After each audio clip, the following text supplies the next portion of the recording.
पिछली वीडियो में हमने व्रत और व्रत से संबंधित कुछ परिभाषाएं पढ़ी हैं। आज हम त्रिभुज और त्रिभुज से संबंधित परिभाषाएं एवं व्रत और व्रत के क्षेत्रफल के बारे में जानकारी प्राप्त करेंगे। देखिए, त्रिभुज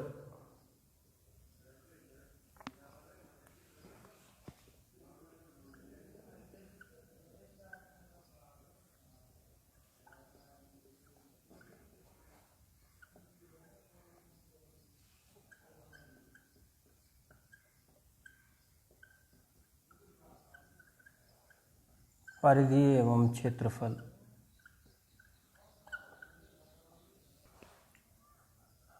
अगली है त्रिभुज।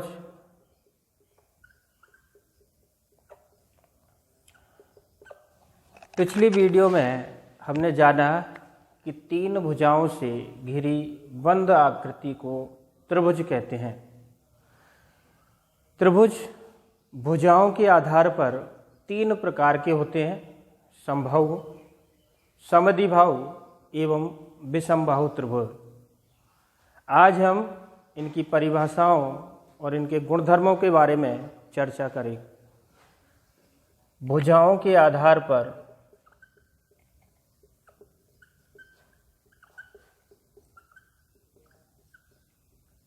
त्रिभुज तीन प्रकार के होते हैं।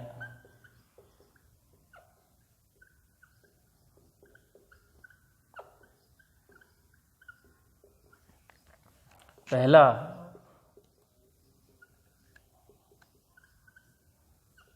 समबाहु त्रिभुज, दूसरा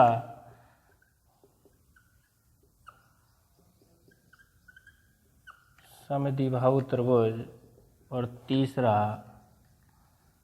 विषमबाहु त्रिभुज।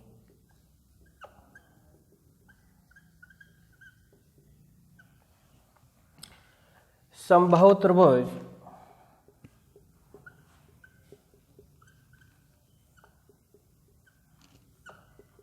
यदि इसका संधि विच्छेद करें तो सम का मतलब होता है समान, बाहु का मतलब होता है भुजा, त्रिभुज का मतलब होता है तीन भुजा। तो परिभाषा होगी ऐसा त्रिभुज जिसकी तीनों साइड्स या तीनों भुजाएं समान लंबाई की होती हो या समान लंबाई की हो, समबाहु त्रिभुज कहलाता है।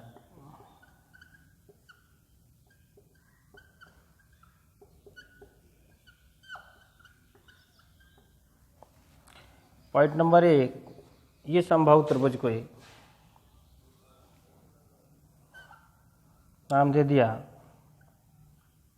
पी, क्यू और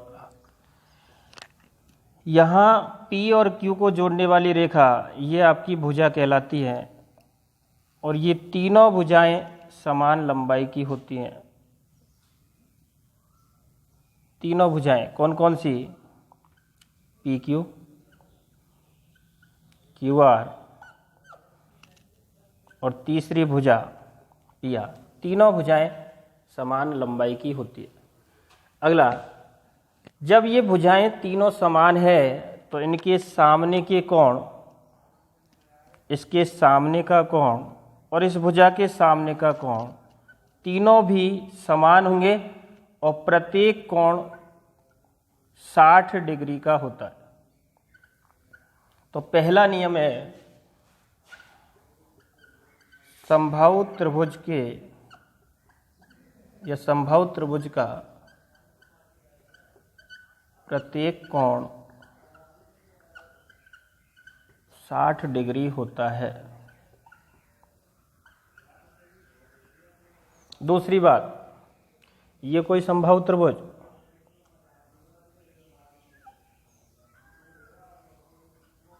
AB और C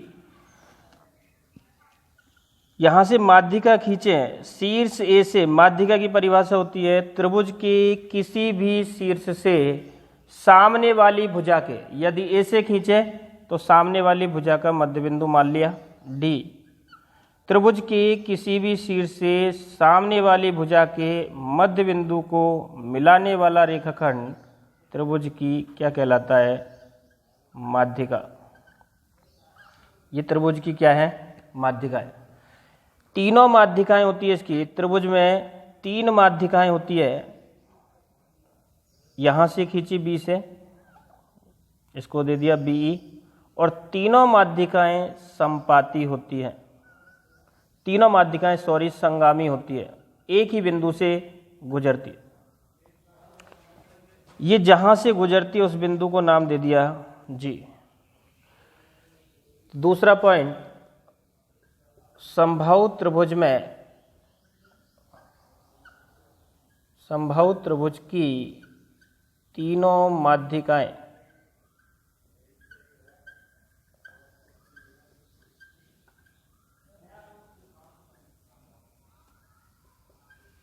समान होती है।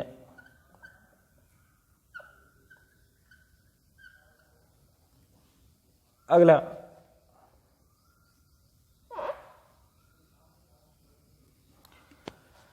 समबाहु त्रिभुज का यदि शीर्ष लंब खींचें, शीर्ष लंब इसको कितने डिग्री पर काटेगा?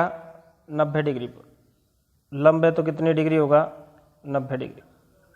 तो ये 2 त्रिभुज बनेंगे, पहला और दूसरा।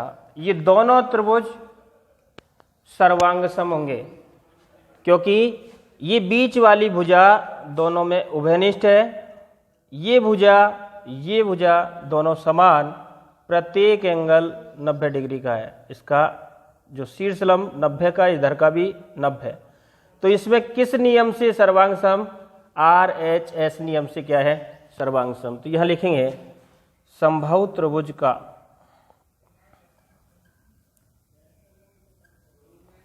शीर्ष लंब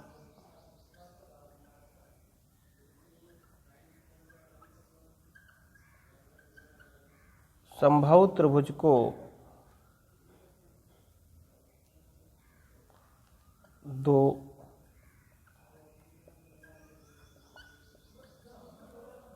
सर्वांगसम त्रिभुजों में विभाजित करता है।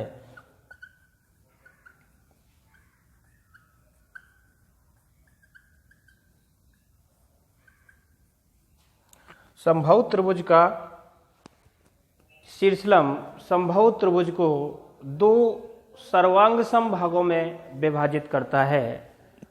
सर्वांग सम का मतलब इसके सभी भाग समान होंगे, इसका क्षेत्रफल भी समान होगा। अगला, समद्विबाहु त्रिभुज। अगला त्रिभुज है दूसरे नंबर पर समद्विबाहु त्रिभुज। ये कोई त्रिभुज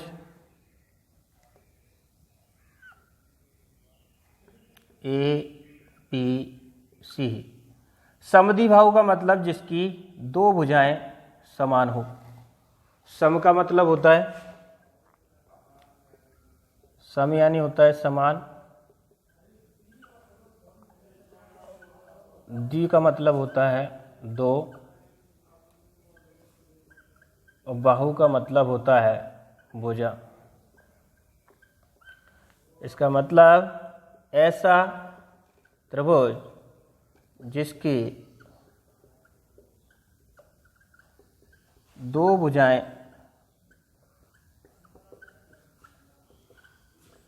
समान लंबाई की हो,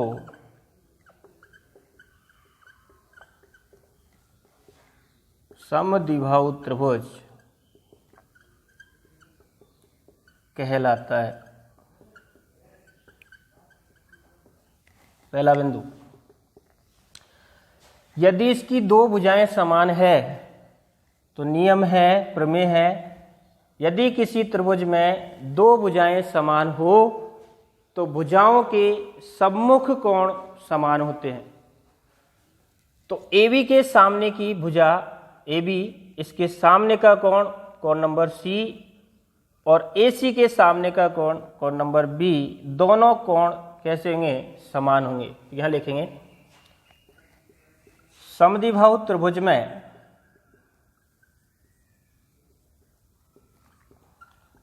सम्मुख समान भुजाओं के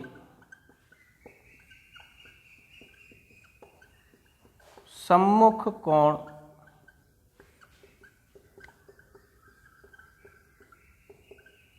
समान होते हैं। जैसे इस त्रिभुज में इस भुजा के सामने का कोण नंबर C और इस भुजा के सामने का कोण नंबर B, तो यहां लिखेंगे कोण B बराबर कोण C। तीसरा पॉइंट, दूसरा पॉइंट, ये कोई समद्विबाहु त्रिभुज ABC जिसकी दो भुजाएं समान लंबाई की, यदि इसमें मैंने शीर्ष से लंब डाल दिया, इसका नाम दे दिया E, तो ये इधर भी 90 डिग्री होगा क्योंकि कैसी रेखा है? सरल। तो समद्विबाहु त्रिभुज का शीर्ष लंब भी त्रिभुज को दो सर्वांगसम भागों में विभाजित करता है।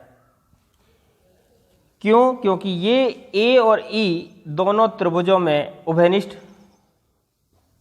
ये 90 डिग्री, इधर का कोण 90 है, इसके सामने वाली भुजा जो कि कर्ण है वो दोनों समान, तो प्रमेय लगेगी 90 का मतलब समकोण, सामने वाली कर्ण और ये भुजा समकोण कर्ण भुजा, प्रमेय से दोनों त्रिभुज सर्वांगसम होंगे। तो यहां लिखेंगे समद्विबाहु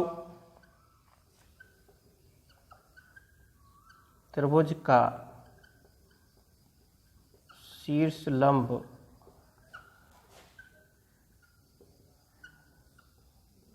समद्विबाहु त्रिभुज को दो सर्वांगसम भागों में विभाजित करता है।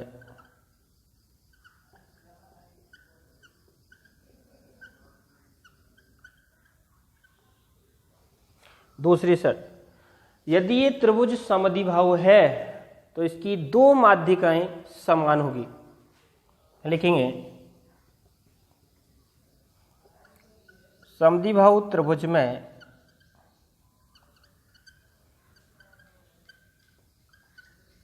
दो माध्यिकाएं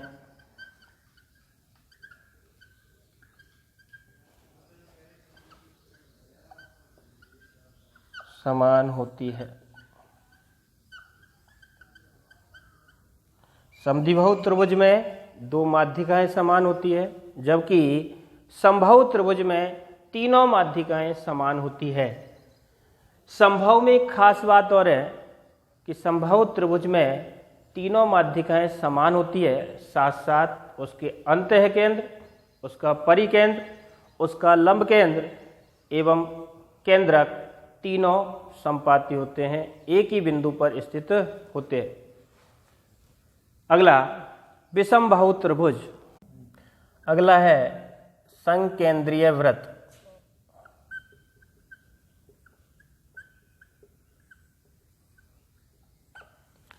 देखो संकेंद्रीय वृत्त का, ये कोई वृत्त जिसका केंद्र मान लिया, वो इसी केंद्र को मानते हुए एक और वृत्त खींच दिया, तो ये आपका कहलाएगा संकेंद्रीय वृत्त। परिभाषा लिखेंगे, ऐसा वृत्त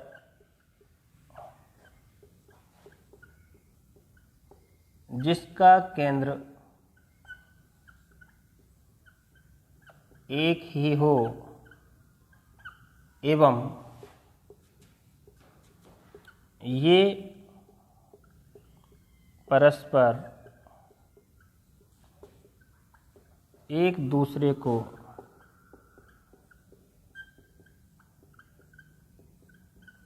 प्रतिच्छेद नहीं करे तो उसे संकेंद्रीय वृत्त कहते हैं।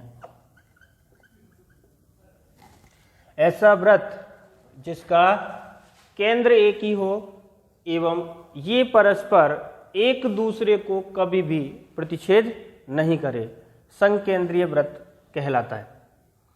अगला है, इनके सूत्रों के बारे में लेके चलेंगे। पहला सूत्र है इस प्रश्नावली का,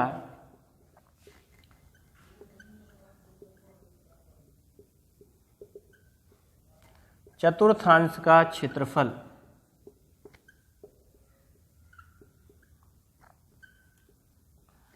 एक बटे 4 पाई आर स्क्वायर, जहां आर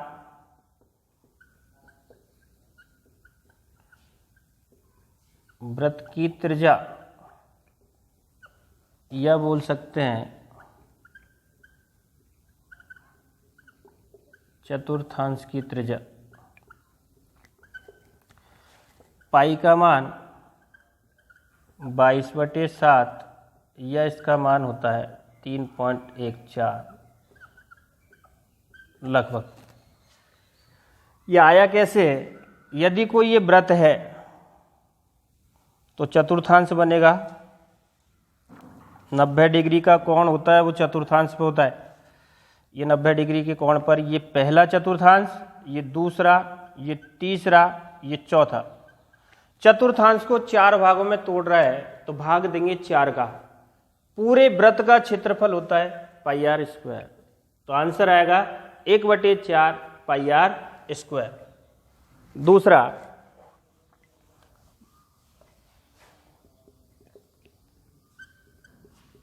वृत्त की परिधि या बोलते हैं परिमाप, सूत्र होता है 2 पाई आर।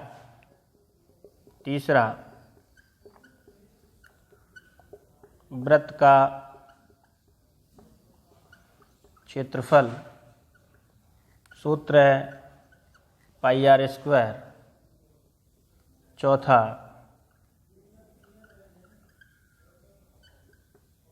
अर्धवृत्त का परिमाप, सूत्र होता है पाई आर प्लस 2r। पांचवा, अर्धवृत्त का क्षेत्रफल, सूत्र है पाई आर स्क्वायर। भाग दे देंगे 1/2, भाग दे देंगे इसमें 2 का, पाई आर स्क्वायर बटे 2। ध्यान रखना है, ये कोई घड़ी है,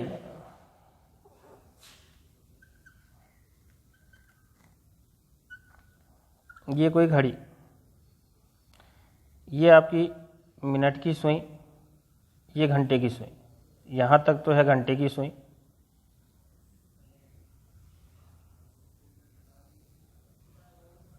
और ये पूरी है मिनट की सुई। ध्यान रखना है कि मिनट की सुई एक पूरा चक्कर कितने मिनट में लगाती है। तो ध्यान रखना है, मिनट की सुई पूरा चक्कर 1 घंटे में लगा लेती है। आप पता 1 घंटे में मिनट कितनी होती है? 1 घंटे में मिनट है कितनी? 60। 60 मिनट में पूरा चक्कर लगाती है। पूरे चक्कर पर यानी वृत्त पर कितने डिग्री के कोण बनते हैं? 360 डिग्री। अपन को मान निकालना है कि वो मिनट की सुई है वो 1 मिनट में कितने डिग्री का कोण बनाएगी। आप पता है एक वस्तु का मान निकालने के लिए भाग देते हैं, तो भाग देंगे 60 का, 360 में भाग दे देंगे 60 डिग्री का। तो 1 मिनट में मिनट की सुई, 1 मिनट में किसकी सुई? मिनट की सुई कितने डिग्री का कोण बनाएगी? 6 डिग्री। 0 से 6 का भाग दे दिया 36 में, 6 डिग्री। जबकि घंटे की सुई पूरी चक्कर कब लगाती है? 12 घंटे में। 12 घंटे में ये सुई किसकी? घंटे की सुई। कितने डिग्री का कोण बनाएगी? 360, पूरा चक्कर लगाएगी 360 डिग्री बनाएगी 12 घंटे में। तो 1 घंटे में कितना बनाएगी, भाग देंगे 12 का, 360 में 12 का भाग दिया तो 12 तिया 36, 0 की 0, 30 डिग्री। 1 घंटे में 30 डिग्री, 1 घंटे में मिनट कितनी है 60, 60 मिनट में कितने डिग्री का 30, तो 1 मिनट में कितने डिग्री का 60 का भाग दे देंगे, कितने डिग्री, 30 दूनी 60, कितने डिग्री का कोण बनाएगी, आधा डिग्री। तो ध्यान रखना है 1 मिनट में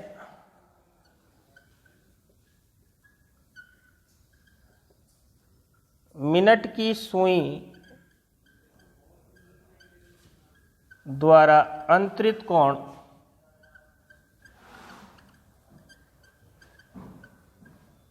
कितने डिग्री है 6।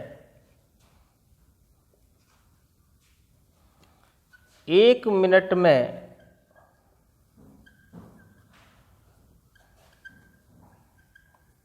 घंटे की सुई द्वारा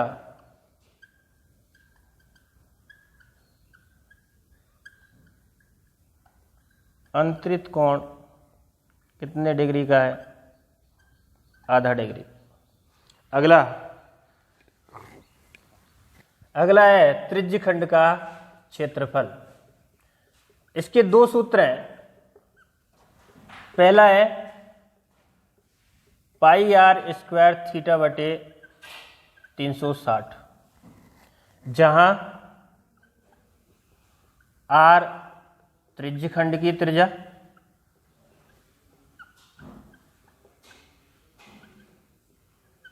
एवं थीटा कोण है। इसी का दूसरा है जब चाप की लंबाई L व त्रिज्या R दी गई हो तो त्रिज्यखंड का क्षेत्रफल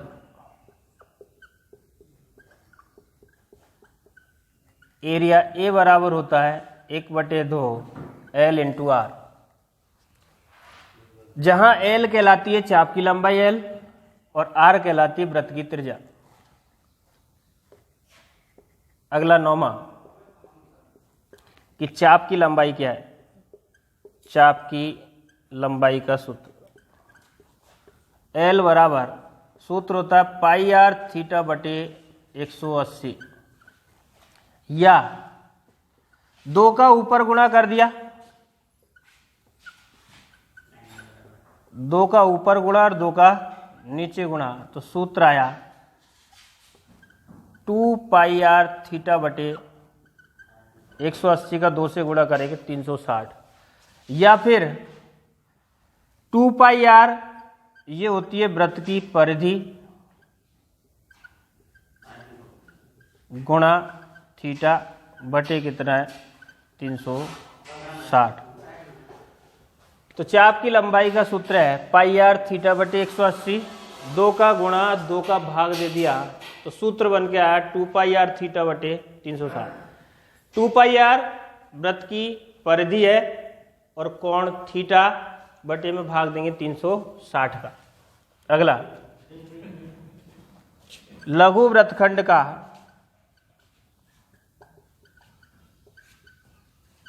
क्षेत्रफल। सूत्र पाई आर स्क्वायर थीटा बटे 360 minus 1/2 R square sine theta. ये कोई लघु वृत्तखंड, ये जीवा ए बी, ये आपका लघु वृत्तखंड, ये है आपका दीर्घ वृत्तखंड। लघु वृत्तखंड का क्षेत्रफल है पाई आर स्क्वायर थीटा बटे 360 minus 1/2 R square sine theta. निकालना है दीर्घ वृत्त का, तो वृत्त के क्षेत्रफल में से क्या घटा देंगे, लघु वृत्तखंड का क्षेत्रफल। तो अगला है दीर्घ वृत्तखंड का क्षेत्रफल